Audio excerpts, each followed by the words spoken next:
హైదరాబాద్లో వర్షం దంచి కొడుతుంది. సికింద్రాబాద్, మల్కాజ్గిరి, అమీర్పేట్, పంజాగుట్ట, మాదాపూర్, జూబ్లీహిల్స్, ఖైరతాబాద్లో జోరు వాన కురుస్తుంది. నేరేడ్మెట్, మల్లాపూర్, నాచారం, ఉప్పల్లో భారీ వర్షం కురిసింది.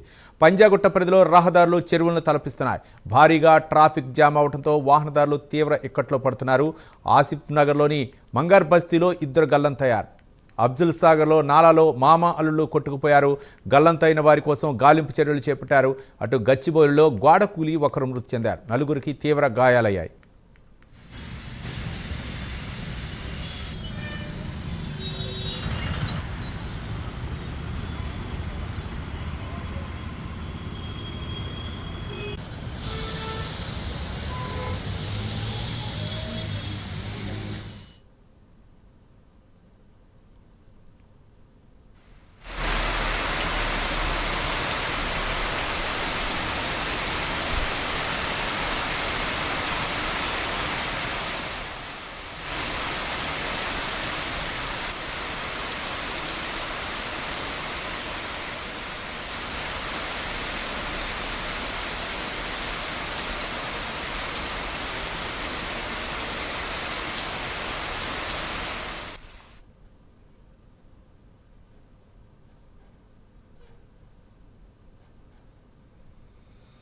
హైదరాబాద్లో వర్షం దంచి కొడుతుంది. సికింద్రాబాద్, మల్కాజ్గిరి, అమీర్పేట్, పంజాగుట్ట, మాదాపూర్, జూబ్లీహిల్స్, ఖైరతాబాద్లో జోరు వాన కురుస్తుంది. నేరేడ్మెట్, మల్లాపూర్, నాచారం, ఉప్పల్లో భారీ వర్షం కురిసింది.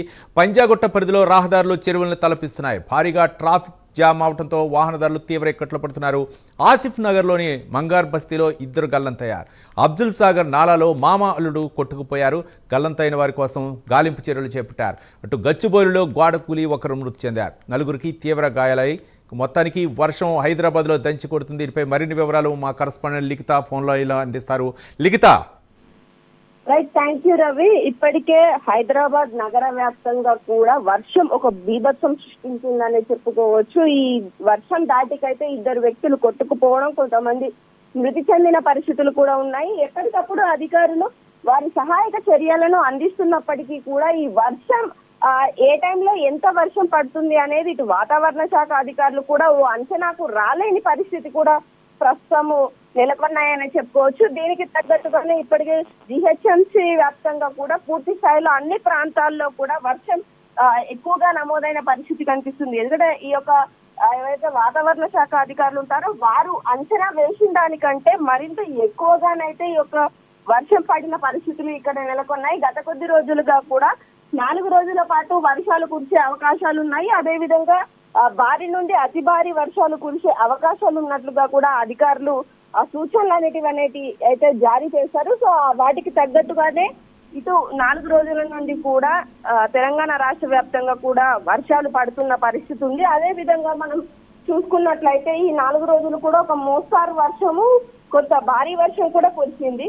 కానీ ఈ రోజు ఏదైతే వర్షం సాయంత్రం నుండి కురుస్తుందో చాలా ఎక్కువగా పడింది. దీంతో రహదారులు అన్ని కూడా పూర్తి స్థాయిలో చెరువులను తలపిస్తున్న పరిస్థితులు కనిపిస్తున్నాయి. ఎప్పటికప్పుడు కూడా ఇటు అధికారులు వారి సహాయక చర్యలను అందిస్తున్నప్పటికీ కూడా వర్ష బీభత్సం అనేది చాలా ఎక్కువగా ఉంది. దీనిపైన అధికారులు సమీక్షలు నిర్వహిస్తున్నా కూడా పూర్తి స్థాయిలో దీన్ని నివారించలేని పరిస్థితికి వచ్చేసిందని చెప్పుకోవాలి. ఇప్పటికే గల్లంతైన వ్యక్తుల గురించి అయితే ఇటు అధికారులు గాలింపు చర్యలు చేపట్టారు. త్వరలోనే దీన్ని పూర్తి స్థాయిలో దీనికి ఈ సమస్యకు ఒక పరిష్కారాన్ని కనుక్కునే విధంగానైతే అడుగులు ముందుకేస్తామంటూ చెప్తున్న పరిస్థితులు ఇక్కడ. అంటే ఒక పక్క వాతావరణంలో భిన్న పరిస్థితుల కారణంగా వాతావరణ శాఖ అధికారులు కూడా అంటే ఎలాంటి పరిస్థితులు కూడా వెల్లడించే అవకాశం లేదనుకోవచ్చా? మరో పక్క మధ్యలో ఎండకాయటం, విపరీతమైన ఎండకాయటం, మరో పక్క వర్షం ఎప్పుడు పడుతుందో కూడా చెప్పలేని పరిస్థితి ఏర్పడిన నేపథ్యంలో అధికారులు కూడా అయోమయం ఏర్పడింది అనుకోవచ్చా? ఖచ్చితంగా రవి, ఎందుకంటే గతంలో మనం చూసుకున్నట్లయితే గత 4 రోజులుగా కూడా వర్షం అనేది పడుతూ ఉంది. కానీ ఆగిపోయడం కావచ్చు, ఉదయం అంతా కూడా వాతావరణం కొంత ఎండగా ఉండడము, అంతేకాకుండా అసలు ఈ సమయంలో వర్షం రాదు అనుకున్న టైంలోనైతే సాయంత్రం కాగానే ఈ వర్షం అనేది చాలా ఎక్కువ. నిన్న మొన్న చూసుకున్నట్లయితే ఓ మోస్తారు వర్షం కావచ్చు, కొన్ని ప్రాంతాల్లో కొంతవరకు కొన్ని ప్రాంతాల్లో 7 సెంటీమీటర్ల వర్షం నమోదైంది, కొన్ని ప్రాంతాల్లో 11 సెంటీమీటర్ల వర్షం నమోదైంది, కొన్ని ప్రాంతాల్లో 12 సెంటీమీటర్ల వర్షం నమోదైంది. కానీ ఈ రోజు చూసుకున్నట్లయితే ఒకటేసారి సిటీ మొత్తం కూడా ఇటు జిహెచ్ఎంసీ వ్యాప్తంగా కూడా దాదాపుగా 20 సెంటీమీటర్ల వర్షం పడినట్లుగానైతే అధికారులు గుర్తించిన పరిస్థితి కనిపిస్తుంది. దీన్ని భారీ వర్షం కురిసే అవకాశాలు ఉన్నాయి అన్నారు, కానీ అంతకంటే ఎక్కువగా పడినట్లుగానైతే తెలుస్తోంది. మరికొన్ని ప్రాంతాల్లోనైతే అసలు వర్షం ఏ విధంగా పడుతుంది అనేది అంచనా వేయలేని స్థితికి వచ్చేసారు. దీంతో కురిసిన ప్రతిసారి ముఖ్యంగా ట్రాఫిక్ రద్దీగా ఉండేటటువంటి ప్రాంతాలు పంజాగుట్ట, అమీర్పేట, మాదాపూర్, గచ్చిబౌలి ఇట్లాంటి అంటే ఎక్కువగా ట్రాఫిక్ ఉండేటటువంటి ప్రాంతాల్లో ఆఫీసులకు వెళ్ళేటటువంటి సమయంలో అవ్వచ్చు, లేకపోతే హాలిడేస్లో బయటకు వచ్చినటువంటి సమయంలో అవ్వచ్చు. కానీ చెరువులను తలపిస్తున్నాయి. దీనికి అధికారులు ఎందుకు ఒక పక్క హైడ్రా, మరో పక్క జిహెచ్ఎంసీ అధికారులందరూ కూడా ఏంటి సమన్వయ లోపం అనుకోవచ్చా? ఖచ్చితంగా, ఎందుకంటే ప్రతిసారి కూడా మేము సమీక్షలు నిర్వహిస్తున్నాము, 24 గంటల డ్యూటీ చేస్తున్నాము.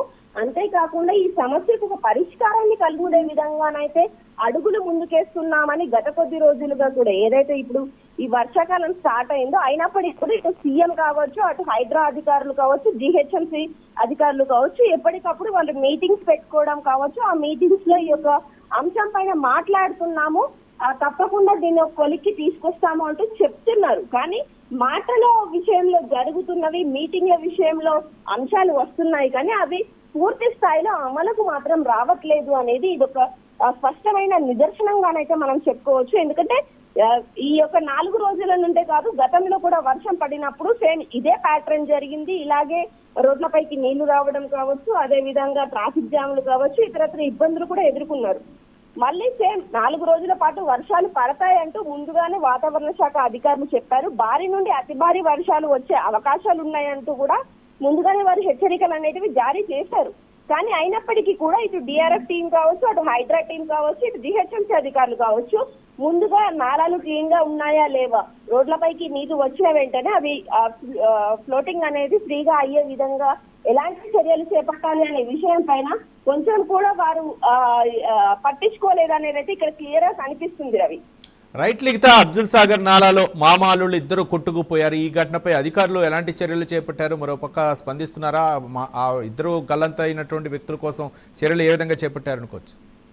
రవి, ఇప్పటికే ఈ గల్లంతైన వ్యక్తులు ఎవరైతే ఉన్నారో వాళ్ళకి సంబంధించి కూడా వాళ్ళు ఏ ప్రాంతంలో మిస్ అయ్యారో అక్కడ నుండి వరద ఎటువైపు ఫ్లో అవుతుందో అనే విషయాన్ని గమనించడంతో పాటు అటు చుట్టుపక్కల ప్రాంతాల్లో ఉన్న అధికారులను కూడా అలర్ట్ చేయడం, అలాగే డిఆర్ఎస్ టీం కావచ్చు, ఇటు జిహెచ్ఎంసీ అధికారులు కావచ్చు, హైడ్రా అధికారులు కావచ్చు సహాయక చర్యలు అనేటివి కూడా స్టార్ట్ చేశామని చెప్తున్నారు. అదే విధంగా వారికి సంబంధించి కూడా ఆ యొక్క ఏరియాస్ లో ఏ విధంగా ఉంది, సీసీ ఫుటేజెస్ ఏమన్నా ఉన్నాయా, ఆ టైంలో అవి పని చేస్తున్నాయి. ఎందుకంటే వర్షం కారణంగా కూడా చాలా ప్రాంతాల్లో కరెంట్ అనేది ఆపు చేసే పరిస్థితి అయితే ఉంది.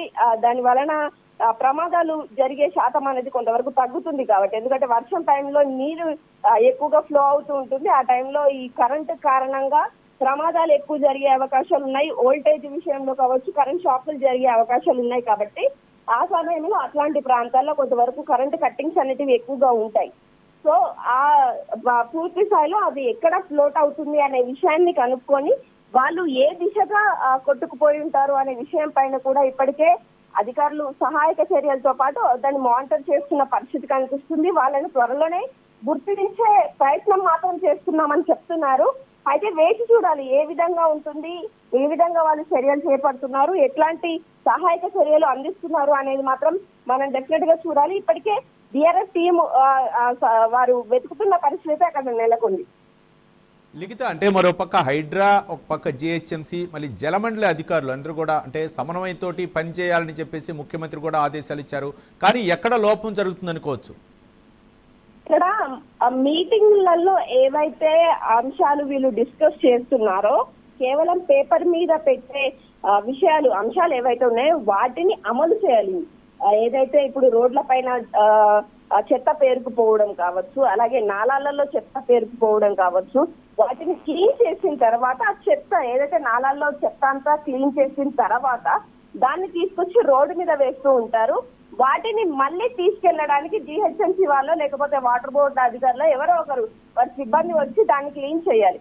కానీ ఆ పని చేయకుండా తీసిన చెత్త ఏదైతుందో, నాలాల నుండి తీసిన వ్యర్థాలు ఏవైతే ఉన్నాయో ఆ రోడ్డు పక్కన అలాగే వదిలేయడం, అది ఒక నిర్లక్ష్యం. అయితే ఇంకొకటి, ఈ యొక్క మ్యాన్ హోల్స్ పైన ఉన్న మూతలు ఏవైతే ఉన్నాయో వర్షం కారణంగా చాలా వరకు తెరిచి ఉంచడము, లేకపోతే ఆ టైంలో అది ఆ నాల క్లీన్ చేసే టైంలో తెరిచి ఉంచడం అనేది జరుగుతూ ఉంటుంది. ఆ తర్వాత వాటిని మూసివేయడం అనేది మర్చిపోవడమో లేకపోతే నిర్లక్ష్య ధోరణికి ఒక నిరూపణగానైతే తెలుస్తుంది. రీసెంట్ గా కూడా ఆ పాత బస్తీలో ఒక చిన్నారి ఆ యొక్క మ్యాన్ హోల్ లో పడిపోయిన పరిస్థితులు కూడా మనం చూసాం. సో అట్లాంటివి ఏమైతున్నాయి కానీ ఈ యొక్క వర్షం కారణంగా ఆ టైంలో వచ్చే చెత్త చెదారం అంతా కూడా నాలలోకి నిండిపోయి పూర్తి స్థాయిలో ఆ నాల కూరుకుపోవడం, అక్కడ ఓ చెరువును అంటే మిగతా నీరంతా లోపలికి పోకుండా అదంతా కూడా ఒక రకంగా ఒక చెరువును తలపిస్తున్న పరిస్థితులు అక్కడ నెలకొన్నాయి. దాని వల్ల చాలా వరకు కూడా జనాలు ఇబ్బంది పడుతున్నారు అనే విషయం తెలిసినా కూడా ఎక్కడైతే లోతట్టు ప్రాంతాలు ఉంటాయో ఆ ప్రాంతాలలో ముందుగానే వర్షం ఎక్కువ వస్తే ఎలాంటి చర్యలు తీసుకోవాలి, ఎలాంటి ప్రణాళిక అనేది సిద్ధం చేయాలి అనే విషయాన్ని మర్చిపోయి అధికారులు ఆ చర్యలు తీసుకోకుండా తాత్కాలికంగా అక్కడ ఎలాంటి అవసరం ఉంటుందో ఆ అవసరాలు మాత్రమే తీర్చడంతో ఈ ప్రాబ్లమ్స్ అనేవి వస్తున్నాయి అనేది అయితే క్లారిటీ వస్తుంది. ప్రతిసారి కూడా వర్షాలు వస్తున్నాయి, వరదలు వస్తున్నాయి, మేము సహాయక చర్యలు చేపడుతున్నాము, అవసరమైన సమీక్ష ఏర్పాటు చేస్తున్నామని చెప్తున్నారే కానీ దీనికి ఒక శాశ్వత పరిష్కారం అనేది మాత్రం అధికారులు చూపించడం లేదు. అంటే దీనికి తప్పకుండా ప్రయత్న లోపం అనేది డెఫినెట్ గా ఉంది అనే విషయం అయితే ఇక్కడ క్లారిటీగా అర్థమవుతుంది. రవి, లిఖిత, అంటే ఆ అభివృద్ధి పేరుతోటి స్కైవేల్ నిర్మిస్తున్నారు, మరో పక్క అంటే ఐటీ కారిడార్ అనేటువంటి జనాలు ఎక్కువగా అంటే ఉద్యోగస్తులు ఎక్కువగా తిరిగేటటువంటి ప్రాంతాలు అవ్వచ్చు, కానీ వర్షం పడితే మాత్రం చెరువులను తలపిస్తున్నాయి. ఎందుకు అంటే అధికారుల యొక్క ఆ ముందస్తు ప్రణాళిక లేకపోవటమే ఈ విధంగా జరుగుతుంది అనుకోవచ్చా?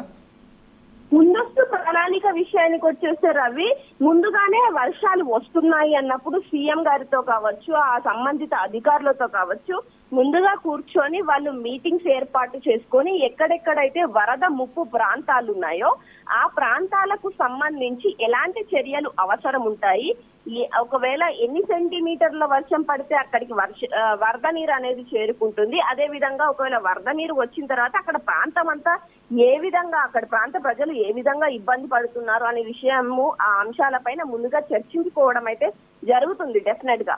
కానీ ఏవైతే ఈ చర్చలలో ముందుగా వాళ్ళు మాట్లాడుకుంటారో ఆ మాట్లాడుకున్న విషయాలపైన ఒక పూర్తి స్థాయిలో ఒక క్లారిటీకి రాకపోవడం కావచ్చు, దానికి సంబంధించిన క్లారిటీ పూర్తి చర్యలు ఏవైతే ఉంటాయో అక్కడికి వెంటనే అధికారులను పంపించడం కావచ్చు, అక్కడ ఏం అవసరం ఉన్నాయో ప్రజలకు అనేది తెలుసుకోకపోవడం కావచ్చు, ఆ అవసరమైన చర్యలు ఏవైతే ఉన్నాయో వాటిని చేయకపోవడం, అంటే ప్రయత్న లోపం అనేది ఇక్కడ చాలా క్లియర్ గా కనిపిస్తుంది.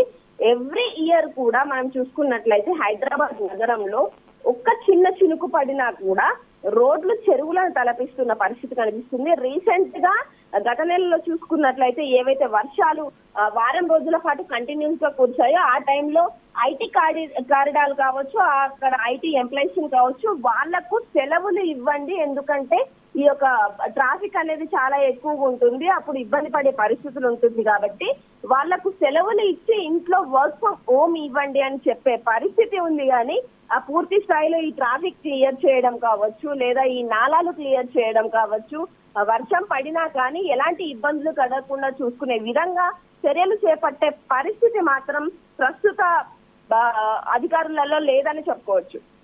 లిఖిత, అంటే గతంలో మనం చూసాం, అంటే నిజాం కాలంలో నిర్మించినటువంటి నాలాలే వాటిపైనే ఇప్పుడు అంటే ఉన్నటువంటి ప్రదేశాల్లోనే ఎక్కువగా అపార్ట్మెంట్లకి విచ్చలవిడిగా జిహెచ్ఎంసీ పర్మిషన్లు ఇవ్వటం, దీనివల్లనే జనసంచారం ఎక్కువగా పెరగటం, జన రద్దీ ఎక్కువగా అవటంతో జనాలు అపార్ట్మెంట్ల నివాసితులు ఉండటం, ఇవన్నిటి వలన కూడా అంటే ఈ యొక్క నాలాలు పరిమితికి మించి ఎక్కువగా ప్రవహిస్తుంది అనుకోవచ్చా?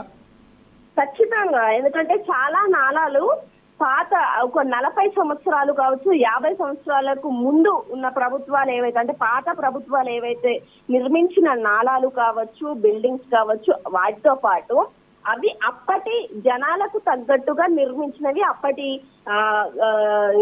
ఏదైతే పరిస్థితికి తగ్గట్టుగా డిజైన్ చేసిన నాలాలు ఇవన్నీ కూడా. ఇప్పుడు పరిస్థితి ఏ విధంగా ఉందంటే, అప్పుడు కనీసం హైదరాబాద్ నగర వ్యాప్తంగా చూసుకున్నట్లయితే 1,00,000 మంది ఉన్నారు అనుకుంటే ఆ 1,00,000 మందికి తగ్గట్టుగానే ఆ యొక్క నాలాలు కావచ్చు, పూర్తి స్థాయి డ్రైనేజీ సిస్టమ్ కావచ్చు, జలమండలి సిస్టమ్ కావచ్చు ఉండేది. కానీ ఇప్పుడు హైదరాబాద్ నగరాన్ని చూసుకున్నట్లయితే ఎక్కడా కూడా ఖాళీ లేని విధంగానైతే తయారైంది. ఎక్కడ చూసినా కానీ ఒకప్పుడు కొండలు గుట్టలతో ఎంతో అద్భుతంగా కనిపించే హైదరాబాద్ నగరము ఈ రోజు పూర్తి స్థాయిలో ఐటీ కారిడార్లు కావచ్చు, పెద్ద పెద్ద కంపెనీస్ కావచ్చు, అదే విధంగా పెద్ద పెద్ద ఆకాశాలను అంటే విధంగానైతే ఈ యొక్క అపార్ట్మెంట్స్ కనిపిస్తున్నాయి. చూడడానికి ఒక దుబాయో లేకపోతే ఒక సింగపూర్ విధంగానైతే ఇక్కడ అభివృద్ధి అనేది కనిపిస్తుంది. అవన్నీ కూడా పైనుండి చూడడానికి ఎంత అందంగా కనిపిస్తాయో పూర్తి స్థాయిలో వర్షం పడిన సమయంలో మాత్రం పాత బస్తీకి ఏ మాత్రం తీసుకోని పరిస్థితి మాత్రం కనిపిస్తుంది. ఎందుకంటే అక్కడ ఏ విధంగా వరద చిక్కుకొని పోతున్నారు, ఏ విధంగా ఉంటుందో అదే విధంగా ఇక్కడ కూడా నడుస్తుంది. Right, thank you Likhita.